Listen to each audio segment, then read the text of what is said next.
When you hit the kitchen, do you play it safe? Why not mix things up, add a little variety to your diet?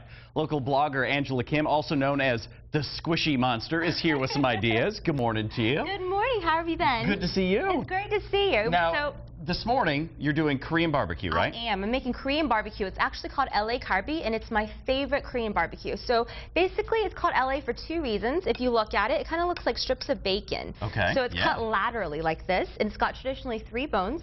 And then the other reason it's called LA Karbi is because it originated in K-Town, LA, California. Okay. So I've got my pan here, and we're going to hope that it's hot.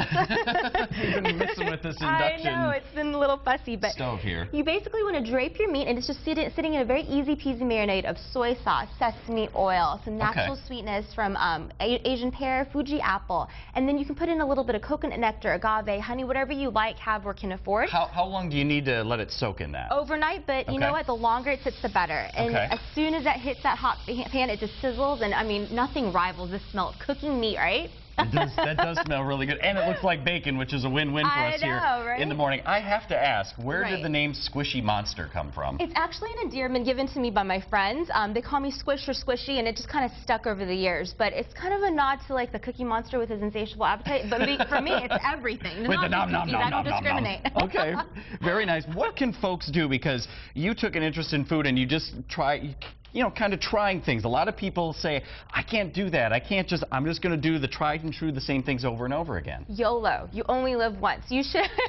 My life revolves around food. I feel like if you don't like it, you don't have to eat it again. But why not give it a try? Especially Korean food. It is palatable. It's interesting. Like with this Korean barbecue, you can chop it up, put it on a flatbread, make yourself a naan pizza, a burrito, taco. It's delicious. Did you find that over time you gain more confidence by trying these different things out? That, hey, you have a couple failures along the way, and I know these are the kind of things you write about in your blog, but then you get this confidence that, you know what, I'm going to give this a shot. Absolutely. This is all about perfecting my craft, and I learn something new even about myself every day. It's trial and error through the kitchen, but you know what? It's a beautiful, delicious trial and error, so I don't mind it at all. Now, along with just the blogging itself, you also have some videos. What do you focus on with your videos? So I have about 250 recipes that I've come together with myself in the kitchen just through trial and error. So I have 250 videos, step by step, about how to make everything from cupcakes to traditional Korean food. I like to focus on fusion as well. So Korean barbecue pizza, anybody? Well, yeah, that sounds good. What's the biggest mistake that